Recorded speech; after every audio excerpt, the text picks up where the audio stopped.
ازيكم يا جماعة؟ معاكم ميرو في قناتي اللي بناخد فيها جولة كل مرة في عالم الجرائم الغامضة. قصص ساعات تحس إنها طالعة من فيلم رعب، بس صدقوني كلها حقيقية. كل حلقة هنا هنفتح ملف جديد ونتكلم عن تفاصيل هتخليكوا تعيدوا التفكير في الدنيا والناس اللي حوالينا. لو انت بتحب الغموض والتشويق يبقى انت في المكان الصح.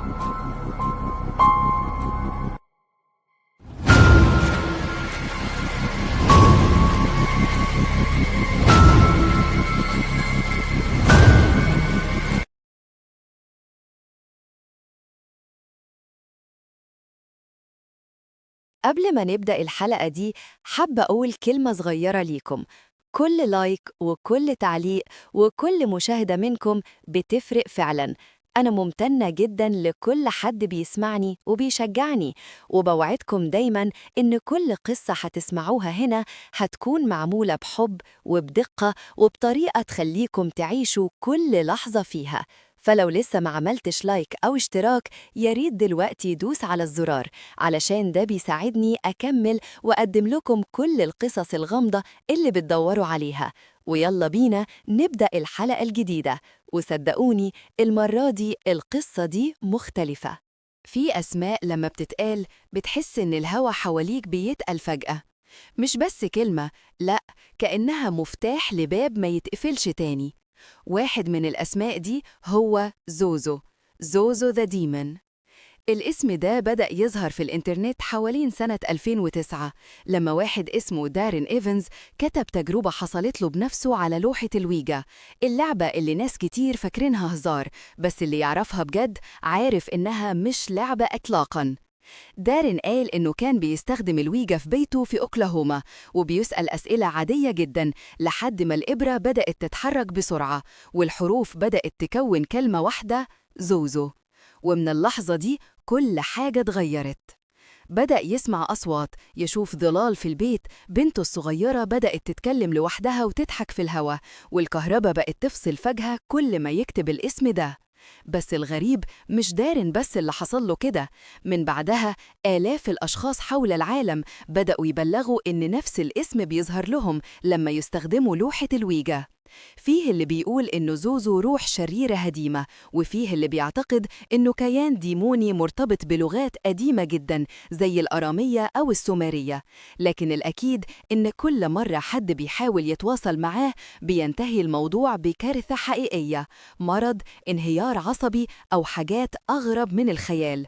وده اللي هنكشفه النهاردة بالتفصيل، من أول ظهور زوزو في الإنترنت لحد التحقيقات اللي حصلت فعلا، وتسجيلات صوتية وتقارير حقيقية بتؤكد إن الاسم ده مش مجرد إشاعة ولا لعبة رعب على ريدت، ده كيان اتوثق اسمه فعلا في ملفات شرطة أمريكية. فلو قلبك ضعيف اقفل الفيديو دلوقتي، لكن لو عندك الجرأة تعرف الحقيقة استعد، لأنك داخل على واحدة من أخطر قضايا الويجا في التاريخ، قضية زوزو ذا ديمون. قبل ما الإنترنت يكون موجود بقرون، وتحديداً سنة 1816 في مدينة صغيرة اسمها بيكاردي شمال فرنسا، اتسجل في كتاب نادر اسمه ديكسيونير أنفرنال أو قاموس الجحيم حالة غريبة جداً عن كيان اتقال عليه زوزو. الكتاب ده كتبه باحث فرنسي اسمه جاك كولين دو بلانسي، وكان بيوثق كل القصص اللي وصلت له عن الأرواح الغامضة والكيانات الشريرة اللي ناس في أوروبا قالوا إنهم شافوها أو تعاملوا معاها. واحدة من الحالات دي كانت عن رجل فرنسي قال إنه أسرته اتلبست بالكامل بعد جلسة تواصل مع روح غريبة، والاسم اللي بيظهر دايماً في الجلسات هو ZOZ. الراجل ده قال في شهادته إن بنته الصغيرة بدأت تتكلم بكلمات غريبة، وبعدين صوتها اتغير وبقت تقول اسم زوزو كأنها مش هي اللي بتتكلم. رجال الدين وقتها حاولوا يطهروا البيت، واتقال إن كل ما يقروا صلاة كان يحصل هوا بارد مفاجئ وتخبط في الأبواب حتى في عز الصيف. والموضوع اتوثق فعلا في أرشيف الكنيسة الفرنسية، واتكتب في سجلات كولين دي بلانسي باعتباره كيان شرير من أصل غير معروف. بعدها اختفى الاسم ده تماماً لأكتر من 150 سنة، ولا في كتب ولا في تحقيقات ولا أي دليل بيذكره. لكن المفاجأة إن سنة 2009 الاسم رجع يظهر بنفس الطريقة. المرة دي مش في فرنسا، لأ، في أمريكا وبالتحديد في أوكلاهوما. وده اللي حصل لما دارين إيفنز نشر قصته الشهيرة على الإنترنت وقال إن نفس الاسم اللي اتقال في فرنسا 1816 ظهر له بنفس التهجئة بالظبط ZOZ. ومن وقتها بدأ باحثين فعلا يربطوا بين الحادثتين وبيأكدوا إن في احتمال كبير يكون زوزو كيان حقيقي ظهر عبر أجيال مختلفة في أماكن مختلفة من العالم. وفي وثائق اتحفظت في موقع Demonology Research Society بتأكد إن أكتر من 30 حالة مسجلة على مدار قرنين فيها نفس الاسم بنفس السلوك. الإبرة تتحرك على الويجا بسرعة وتكتب زوزو كأن في كيان واحد بيتكلم من خلال كل الجلسات دي. في صيف سنة 2009 شاب أمريكي اسمه دارين إيفنز قرر يعمل جلسة ويجا بسيطة في بيته في ولاية أوكلاهوما مع خطيبته وقتها ميشيل واتنين من أصحابه. الموضوع كان فضول مش أكتر، هم نفسهم قالوا إنهم كانوا بيمزحوا مش مصدقين إن الويجا ممكن تشتغل. بدأت الجلسة عادية جدا، لكن بعد أقل من 10 دقايق بدأت الإبرة تتحرك بسرعة غريبة جدا. دارين افتكر إنها خطيبته اللي بتحركها، لكنها حلفت إنها مش بتلمسها أصلاً. الإبرة فضلت تتحرك يمين وشمال وبعدين وقفت عند أول حرف زد، وبعدين اتحركت بسرعة ورجعت تاني على أو، وبعدين زد تاني لحد ما كتبت الكلمة دي زد أو زد أو. دارين قال إن في اللحظة دي حس ببرودة شديدة في الأوضة، والإبرة بدأت تتحرك لوحدها على شكل رموز غريبة ما كانوش فاهمين معناها. وفي التسجيل اللي نشره بعدها بشهور كان في صوت خافت جدا بيتكلم بصوت طفل بيقول حاجة زي I'm here، أنا هنا. من بعدها بدأت تحصل حاجات أغرب. ميشيل بدأت تحلم كل يوم بنفس الكابوس، حد بينادي اسمها وصوت خطوات صغيرة ماشية حواليها. دارين نفسه بدأ يسمع خبط في الجدران وصوت كأنه جاي من جوه الحيط بيقول اسمه. بعد أسبوع حصلت الواقعة اللي خلت قصته تنتشر في كل مكان. كان دارين راجع البيت ولقى بنته الصغيرة كان عندها 3 سنين واقفة قدام الحيطة بتضحك وهي بتقول بابا زوزو جاي. القصة انتشرت بسرعة مرعبة، خصوصاً لما دارين نشر كل التفاصيل في موقع True Ghost Tales وقال إنه جرب يحرق لوحة الويجا بعد اللي حصل، لكن بعدها بيومين حصل له حادث سيارة غريب جداً، العربية اتقلبت وهو لوحده بس خرج منها من غير خدش. قال بعدها حاسس إن في حد بيحميني عشان يفضل يستخدمني. البحث في الإنترنت وقتها انفجر، مئات الناس بدأوا يحكوا إنهم شافوا نفس الاسم في جلسات الويجا بتاعتهم. وفي 2012 ظهرت أول قاعدة بيانات رسمية في موقع زوزو فينومينن بتجمع شهادات أكتر من 400 شخص حول العالم، كلهم قالوا نفس الكلام، الاسم بيظهر، الإبرة تتحرك بسرعة وبعدها بتحصل حاجات مش مفهومة. وفي حاجة موثقة كمان، الصحفي الأمريكي دارين وين نشر تقرير بعنوان The Zozo Phenomenon Israel، وفي صور من إيميلات حقيقية من ناس بعتوا تجاربهم. الملفت إن كل الإيميلات دي كان فيها نفس الكلمات ونفس الترتيب في الأحداث، كأن كيان واحد هو اللي بيعيد نفس السيناريو مع الكل. بعد فترة قصيرة من التجربة الأولى اللي عاشها دارين إيفنز مع لوحة الويجا، بدأ يلاحظ إن في حاجات غريبة بتحصل في البيت، حاجات مش ممكن تكون صدفة. كل ليلة تقريباً كان يسمع خطوات بطيئة فوق السقف، كأن حد بيتمشى رايح جاي. في الأول افتكرها فئران أو صوت الخشب، لكن الأصوات كانت واضحة جداً، خطوات بشرية. وبعدها بدأ يسمع صوت أنفاس تقيلة ووشوشة باسمه دارين، صوت خافت جدا لكنه كان بيقسم إنه بيسمعه. بعد أيام بنت دارين الصغيرة بدأت تتصرف بغرابة، كانت بتتكلم مع حد مش موجود وتقول إنها بتلعب مع زوزو، ولما دارين سألها مين زوزو قالت له ببساطة هو صاحبك اللي في البيت بيحب يتكلم معانا من اللعبة. اللحظة دي كانت بداية الانهيار. اللي حصل مع دارين ما كانش حادث فردية. من وقت نشر قصته سنة 2009 على الإنترنت، مئات الأشخاص حول العالم بدأوا يبلغوا عن نفس الاسم زوزو بيظهر لهم في جلسات الويجا بنفس الطريقة تقريباً. الحروف تتحرك لوحدها على اللوح وتكتب ZOZ بشكل متكرر وسريع جدا، كأن الكيان بيحاول يفرض نفسه. بعض التقارير بتقول إن الجلسات كانت بتتحول فجأة لعنف، ناس بدأوا يحسوا بضيق نفس، الكراسي كانت بتتهز، والأغرب إن بعد الجلسة بعض المشاركين دخلوا في حالات اكتئاب أو هلاوس سمعية لأسابيع. دارين نفسه قال في لقاء مع قناة بارانورمال ويتنس سنة 1914 إنه فقد السيطرة على حياته بعد ظهور الكيان. قال إنه بقى يسمع اسمه في أحلامه، وإنه تعرض لأكتر من مرة لمحاولة تلبس، ولما استعان بكاهن لطرد الكيان كل الأجهزة في البيت فصلت في نفس اللحظة، وكأن زوزو بيرفض يخرج. بعد سنين من الفوضى اللي عاشها دارين إيفنز، وبعد ما قصته عن زوزو انتشرت في كل المنتديات والمواقع المهتمة بالماورائيات، بدأ الناس ياخدوا الموضوع بجدية أكتر. ما كانش مجرد خرافة إنترنت زي ما البعض افتكر، لا، كانت في عشرات البلاغات اللي اتسجلت من ناس مختلفة من بلدان مختلفة، وكلهم بيحكوا عن كيان واحد بنفس الاسم والسلوك. في سنة 2012 بدأ مجموعة من الباحثين في الظواهر الغامضة يدرسوا الحالات اللي ظهر فيها اسم زوزو. في واحد اسمه تيم وود، باحث معروف في عالم التحقيقات الروحية، عمل مقابلة مع دارين وسجل تجربة مباشرة للويجا معاه. الغريب إن الجلسة اتسجلت بالفيديو، وأثناءها الحروف فعلاً اتحركت لوحدها وكتبت كلمة زوزو كذا مرة. وفي اللحظة دي الأجهزة الإلكترونية كلها بدأت تتعطل فجأة، الكاميرا وقفت، الصوت اتشوش، والمكان كله اتملى بضجيج غريب. اتسجل كل ده فعلاً في لقطات منشورة على الإنترنت في حلقات The Zozo Phenomenon Investigation. بعد الحادثة دي قرر دارين يجيب كاهن متخصص في طرد الأرواح. البيت اتجهز بطقوس الطرد التقليدية، بخور وصلوات، ودارين كان موجود مرعوب ومرهق من سنين من المطاردة. في وسط الطقوس الكاهن قال إنه حس بقوة مقاومة، كأن في كيان فعلاً بيحاول يمنع الطرد. الأبواب اتقفلت بعنف، صوت حاد خرج من غرفة بنت دارين، والأنوار بدأت ترعش. دارين قال إنه في اللحظة دي حس كأن الهواء اتسحب من الغرفة، وبعدها أغمى عليه. ولما فاق كان الكاهن مرعود وقال له حرفياً: في حاجة هنا مش من العالم ده ومش هتخرج بسهولة. التحقيقات وصلت للكنيسة الكاثوليكية في أوكلاهوما اللي رفضت التعليق رسمياً، لكن اتقال إن كاهن واحد على الأقل أجرى جلسة طرد فعلي سنة 2013 في نفس البيت. بعدها بفترة قصيرة دارين نقل بيته ورفض يتعامل مع أي لوحة ويجا تاني، لكنه فضل يتكلم عن زوزو في مؤتمرات الماورائيات وحذر الناس من اللعب باللوحة حتى بدافع الفضول. لكن القصة ما وقفتش عند دارين.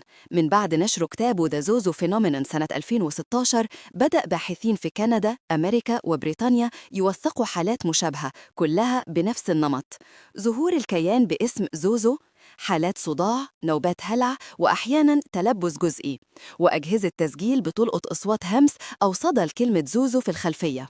بعض المقاطع دي فعلاً اتنشرت على يوتيوب واتوثقت في برامج زي جوست أدفنتشرز سنة 2014، لما فريق التحقيق راح منزل دارين بنفسه وسجلوا تردد صوتي منخفض قالوا إنه بيكرر الاسم زوزو.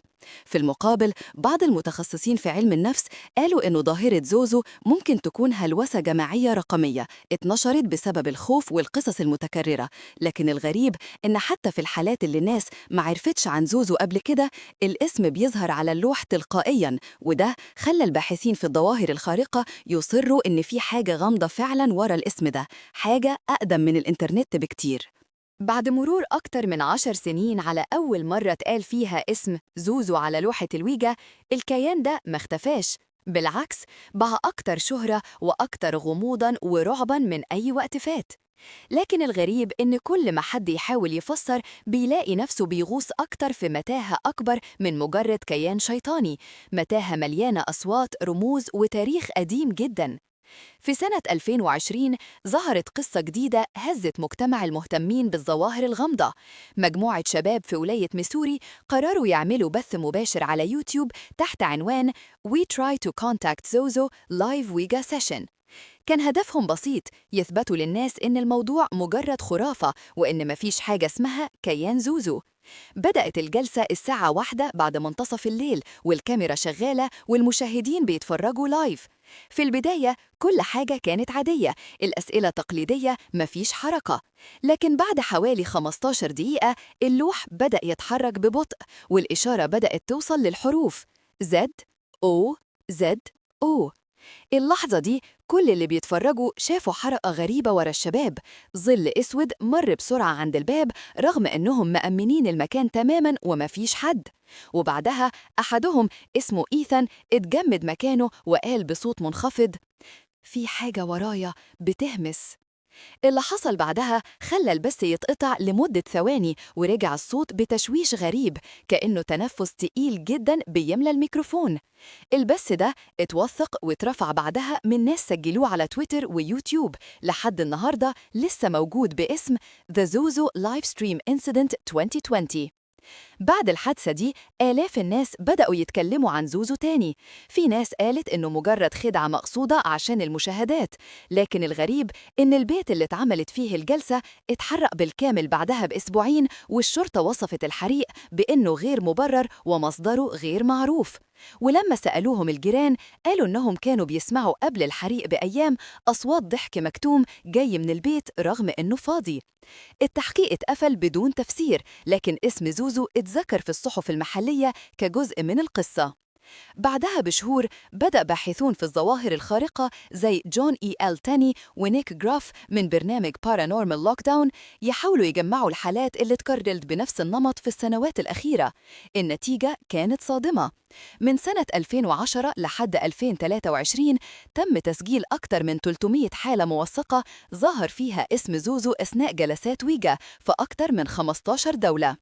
في بعض المقاطع المسجلة الحروف كانت بتتحرك بسرعة رهيبة على شكل نمط متكرر Z O Z O، وده نفس السلوك اللي وصفه دارين إيفنز في أول مرة واجه الكيان سنة 2009. وفي حالة واحدة تم تسجيل صوت منخفض بيكرر الاسم بعد انتهاء الجلسة بدون أي تواجد بشري في الغرفة. التحليل الصوتي أكد إن الطبقة الصوتية كانت غير بشرية وترددها مش طبيعي نهائي. بعض الباحثين في الميتافيزيقا حاولوا يرجعوا بالزمن لورا ولقوا إن الاسم زوزو اتذكر لأول مرة في كتاب فرنسي من القرن ال18 اسمه ديكسيونير انفرنال، قاموس الشياطين، سنة 1818. الكاتب الفرنسي كولين دي بلانسي وصف زوزو كواحد من الكيانات اللي كانت بتظهر أثناء جلسات استحضار الأرواح في قرية في فرنسا، وكان بيقول إن زوزو بيخدع الناس بالادعاء إنه روح طفل صغير، لكنه في الحقيقة روح مظلمة بتستدرج الناس للجنون. نفس النمط ده بيتكرر لحد النهاردة. يعني الكيان ده مش من اختراعات الإنترنت ولا ظاهرة حديثة، لا، ده موجود في الأساطير من أكتر من 200 سنة. أما دارين ففضل يحكي عن تجربته ويحذر الناس. في مقابلة ليه سنة 2018 قال: زوزو مش مجرد اسم، دي طاقة سلبية بتتغذى على خوفك، كل مرة بتنطق اسمه بتفتح باب. من وقتها دارين بطل يتكلم عنه علناً واختفى لفترة طويلة، لكن في 2022 ظهر في لقاء إذاعي وقال إن الحلم اللي بيتكرر له من سنين رجع، وشاف نفس الكيان في المراية وهو صاحي نص نايم. قال بالحرف: كنت فاكر إن الطرد نجح، لكن زوزو ما بيروحش، هو بيستنى. دلوقتي وبعد مرور أكتر من عقد على أول ظهور حديث لزوزو، لسه آلاف الناس حول العالم بيحكوا عن تجارب مرعبة بنفس الاسم، والأدهى إن في ناس بتقول إنهم شافوا الاسم بيظهر لوحده حتى بدون ويجا على الشاشات في الأحلام أو مكتوب على الحيطان بعد الجلسات. وفي 2023 نشر أحد مستخدمي ريدت بوست بعنوان زد أو زوزو، كتب اسمه على المراية بالبخار، والصورة فعلا كانت حقيقية وتحليلها أكد إنها ما فيهاش تعديل رقمي. هل زوزو كيان فعلا بيتغذى على الخوف، ولا مجرد ظاهرة نفسية انتشرت لدرجة إنها بقت حقيقية في عقول الناس؟ الإجابة لحد النهاردة مش معروفة، لكن المؤكد إن كل مرة بيتقال اسمه حاجة بتتحرك في مكان ما. وبكده نكون وصلنا لنهاية واحدة من أغرب وأخطر القصص اللي اتقالت عن لوحة الويجا، قصة زوزو، الكيان اللي بيقولوا إنه بيظهر لما بتفكر فيه وبيفضل يلاحقك حتى لو قفلت الجلسة أو كسرت اللوح. ناس كتير حاولت تفسر اللي حصل، فيه اللي قال إن ده مجرد وهم نفسي، وفيه اللي مقتنع إن زوزو فعلا كيان بيعيش على خوف البشر. بس اللي متفقين عليه كلنا إن محدش بيطلع من التجربة دي زي ما دخلها. وقبل ما تقفل الفيديو جرب تبص حواليك دلوقتي، هل النور عندك خافت شوية؟ هل في صوت بسيط مش طبيعي؟ ممكن تكون دي مجرد صدفة، أو يمكن هو سمع إنك اتفرجت لحد الآخر. ما تنسوش تعملوا لايك للفيديو وسبسكرايب للقناة عشان لسه مستنياكم قصص أغرب وأخطر. وحلقتنا الجاية هتكون عن كيان تاني، لكن المرة دي مش من عالم الأرواح، من عالم الدمى اللي بتعيش لوحدها.